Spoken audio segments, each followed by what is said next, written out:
Hello dear students, आज हम नया चैप्टर स्टार्ट करेंगे फोटोसिंथेसिस। Chapter number 10 photosynthesis. और इसमें फर्स्ट जो टॉपिक है आपका वो है इंट्रोडक्शन।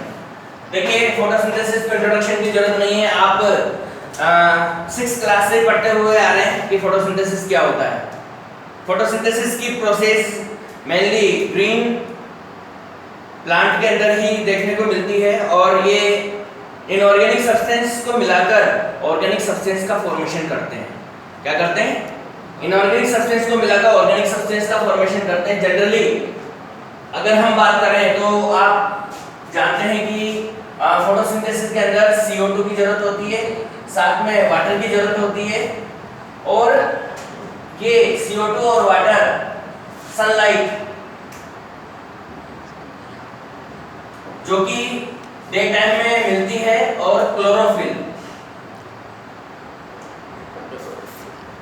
जो कि प्लांट के अंदर प्लांट की जो लीव्स होती है उनके अंदर प्रेजेंट होता है। इनसे रिएक्शन करके और क्या बनाते हैं? C6H12O6 बनाता है, साथ में CO2 यहाँ पर रिलीज होती है, सॉरी ऑक्सीजन यहाँ पर रिलीज होती है, O2।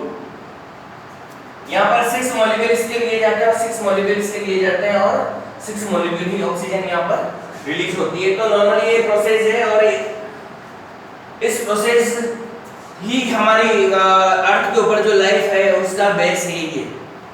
यानी जो फूड चेन स्टार्ट होती है, यानी सब का जो खाने का इंतजाम होता है वो इसी प्रोसेस से होता है।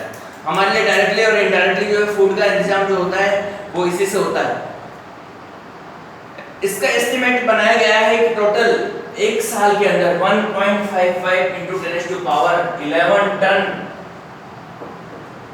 कार्बोहाइड्रेट जो बनाया जाता है वो इसी प्रोसेस से बनाया जाता है। अब आप जीरो काउंट करते रहना इसकी कि कितनी सारी अमाउंट में जो है कार्बोहाइड्रेट बनाया जाता है। यानी कि हमारी अर्थ के ऊपर जितने भी ऑर्गेनिज्म है उन सब ऑर्गेनिज्म के लिए फूड की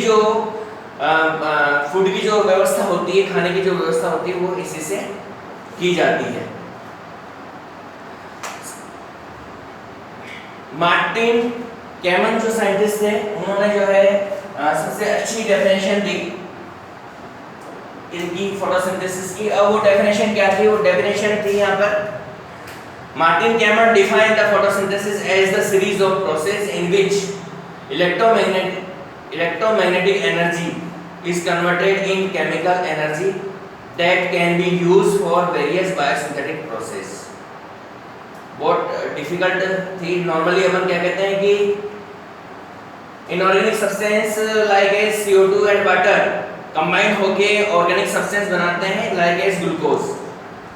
दिस प्रोसेस को ही हम फोटोसिंथेसिस कहते हैं। या फिर नॉर्मली हम क्या पढ़ते हैं? In presence of sunlight and green plant carbon dioxide and water form sugar is known as photosynthesis। ये नॉर्मल डेफिनेशन है जो बचपन में आप पढ़ रहे हैं, लेकिन एक्चुअली ऐसा नहीं होता है कि CO2 और वाटर डायरेक्टली एक दूसरे से जुड़ गए और जुड़कर क्या बना लिया उन्होंने?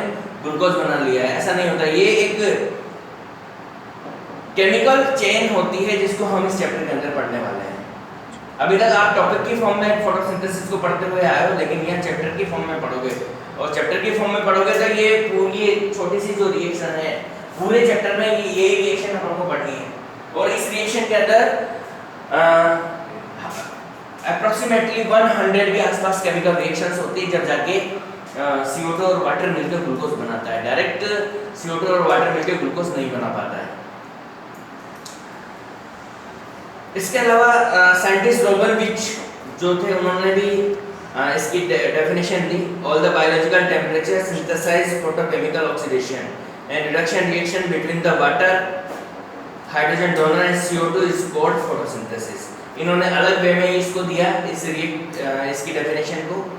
तो मार्टिन कैमन और रोबिनविच ये 12th स्टैंडर्ड की डेफिनेशन इन्होंने दी। आप 12th में जो डेफिनेशन लिखोगे वो ये लिखोगे। 6th स्टैंडर्ड की डेफिनेशन आप नहीं लिखोगे यहाँ पे कि CO2 और वाटर मिलकर और क्या बनाया? ग्लूकोज बनाया in presence of sunlight and chlorophyll. वो डेफिनेशन यहाँ पर नहीं चलेगी। यहाँ डेफिनेशन थोड़ी सी स्टैंडर्ड आपको थोड़ा मेंटेन रखना पड़ेगा। 6 क्लास का बच्चा उस डेफिनेशन को लिखता है तो उसको पूरे 2 में से 2 मार्क्स मिलते हैं या 1 में से 1 मार्क्स मिलते हैं। आप लिखोगे तो आपको तो 0 मिलेगा। अगर आपने वो डेफिनेशन लिख दी ना तो क्या मिलेगा आपको? 0 मिलेगा। इस वजह से आप इसी डेफिनेशन, एक तो मार्टिन कैमन की डेफिनेशन और उसकी डेफिनेशन को आप लिखें। ठीक है, तो ये तो इसकी जनरल इंट्रोडक्शन हो गया कि क्या होती है और कहाँ पे होती है और क्या इसका इम्पोर्टेंस है। इम्पोर्टेंस आप समझ ही गए होगे, पूरी दुनिया के लिए खाना जो बनता है वो इसी से बनता है। अब इसकी हिस्ट्री के बारे में बात कर रहे हैं। आपकी बुक के अंदर और नोट्स के अंदर पूरी एक लिस्ट दे रखी है। 13 मेन साइंटिस्ट के अंदर दे रखे हैं जिन्होंने अलग अलग समय पर इसके लिए अलग अलग काम किए। सबसे पहले स्टीफन हेल्स की अपन बात करते हैं, फर्स्ट साइंटिस्ट थे। इन्होंने स्टीफन हेल्स, मैंने जब प्लांट फिजियोलॉजी स्टार्ट की थी तब भी मैंने स्टीफन हेल्स का जिक्र किया था वहाँ पर। और Stephen Hales is also known as father of plant physiology. Plant physiology का फादर इसको कहा जाता है क्योंकि प्लांट से रिलेटेड बहुत सारे फिजियोलॉजिकल रिएक्शंस जो है सबसे पहले इसी ने बताई थी।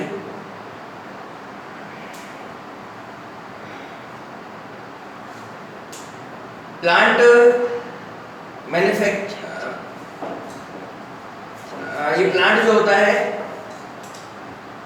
अपने फूड का फॉर्मेशन सनलाइट की प्रेजेंस में करता है। ये बात सबसे पहले स्टीफन हेल्स ने बताई थी। और यानी कि सनलाइट की क्या इंपॉर्टेंस होता है फूड बनाने में, ये बात सबसे पहले ऑब्जर्व की थी स्टीफन हेल्स ने। इसके बाद में सेकंड बात करते हैं अपन जोसेफ प्रिस्टले। जोसेफ प्रिस्टले ने 1972 के अंदर सबसे पहले बताया था कि ऑक्सीजन निकलती है, O2 निकलती है। इसने क्या बताया? सनलाइट की प्रेजेंस में फोटोसिंथेसिस होता है। और इसने बताया कि फोटोसिंथेसिस की जो प्रोसेस होती है उसमें क्या निकलता है, उसमें ऑक्सीजन निकलती है। इसके बाद में जैन इंजनहाउस थर्ड साइंटिस्ट है। इन्होंने कंफर्म कर दिया था कि सनलाइट, जैन इंजनहाउस ने कंफर्म कर दिया था कि सनलाइट नेसेसरी है। और सनलाइट का यूटिलाइजेशन किस तरह से होता है फोटोसिंथेसिस में, इसलिए सनलाइट का जो फोटोसिंथेसिस में क्या यूटिलाइजेशन, इसका जो क्रेडिट होता है स्टीफन हेल्स की जगह जैन इंजनहाउस को ही दिया जाता है।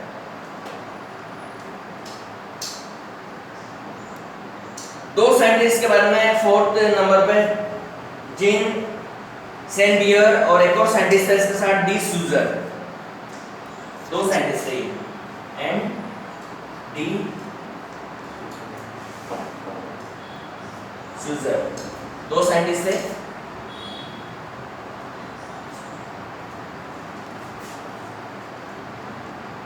इन्होंने दोनों ने मिलकर जो है सबसे पहले बताया था कि CO2 की जरूरत होती है फोटोसिंथेसिस में, उससे पहले पता नहीं था। डी सूजन ने सबसे पहले एक्सपेरिमेंट करके बताया था कि यहाँ पर CO2 की नीड होती है। इसके बाद में JR में green plant converter, light converter जो होता है ये। इसके बाद में F इन्होंने बताया था कि ग्रीन प्लांट जो है लाइट एनर्जी को केमिकल एनर्जी में कन्वर्ट कर देते हैं। किसने बताया था? JR मेयर ने। इसके बाद में 6 नंबर पे आता है F ब्लैकमैन, जिसको हम नॉर्मली ब्लैकमैन के नाम से भी जानते हैं।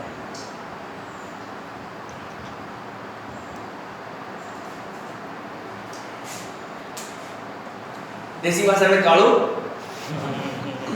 इंग्लिश में ब्लैकमैन कहे तो अच्छा लगता है, ठीक है वो ब्लैकमैन, और देसी भाषा में बोलते कालू तो बड़ा बुरा लगता है। उसी तरह से जैसे मॉडल कहूँ मैं, अब तो मॉडल की तरह लग रहा है, अब मैं फिर उसी को हिंदी में बोल दूँ कि तू नमूना लग रहा है तो बहुत बुरा लगेगा ना। तो सेम वही है कि ब्लैकमैन जो साइंटिस्ट थे, इन्होंने सबसे पहले बताया था कि फोटोसिंथेसिस जो है इस तरह से नहीं चलता है। ये जो है 2 स्टेप में कंप्लीट होता है। 2 स्टेप कौन कौन सी? लाइट रिएक्शन और नंबर 2 डार्क रिएक्शन।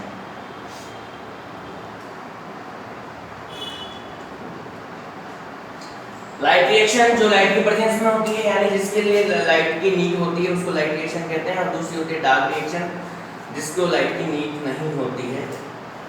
ठीक है, इसके अलावा इन्होंने एक और चीज दी थी, law of limiting factor. Law of limiting factor भी इन्होंने बताया था वो अलग है कि लिमिटिंग फैक्टर का मतलब यहाँ पर होता है कि फोटोसिंथेसिस को कंट्रोल कौन करता है। लिमिटिंग फैक्टर होते हैं, इसकी बात बाद में बात करेंगे कि लिमिटिंग फैक्टर किस तरह से जो है इसको कंट्रोल करने का काम करते हैं। इसके बाद में सी वॉन नेल की बात हम करते हैं। इन्होंने बताया कि O2 रिलीज होती है जो कि वाटर से आती है, ये बात इन्होंने बताई थी सी वॉन नेल ने। इसके बाद में रॉबर्ट हिल आते हैं, इन्होंने लाइट रिएक्शन को हीट रिएक्शन की तरह बताया था और फोटोलाइसिस के बारे में इन्होंने जानकारी दी थी। एस रूबेन और एस कैमन इसके बाद में आते हैं, इन्होंने एक्सपेरिमेंटली बताया था कि O2 लिबरेट होती है। क्या बताया था? O2 लिबरेट होती है। इसके बाद में केल्विन बेंसन, इनका बहुत बड़ा रोल है। केल्विन बेंसन साइकिल पढ़ेंगे अपन, C3 साइकिल।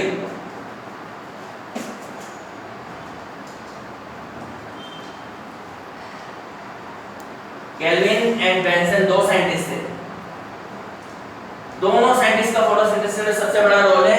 और C3 साइकिल जो बहुत बड़ी मुसीबत बनने वाला है आपके लिए, क्योंकि इसको लर्न करना, इसको समझना जो है वो टेढ़ी भी होता है, बड़ी मुश्किल से समझ में आता है, बड़ी मुश्किल से समझ में आता है। इस वजह से जो है ये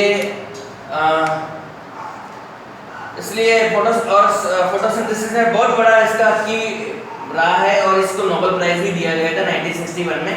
इस वजह से बहुत इंपॉर्टेंस केल्विन और बेंसन रखता है।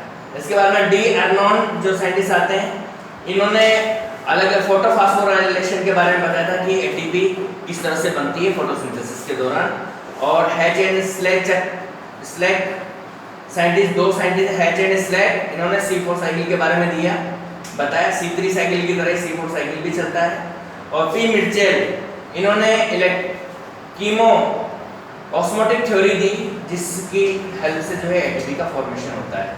तो ये कुल 30 साइंटिस्ट है जिनका इस हिस्ट्री में जो है फोटोसिंथेसिस की रिसर्च में बड़ा योगदान रहा है।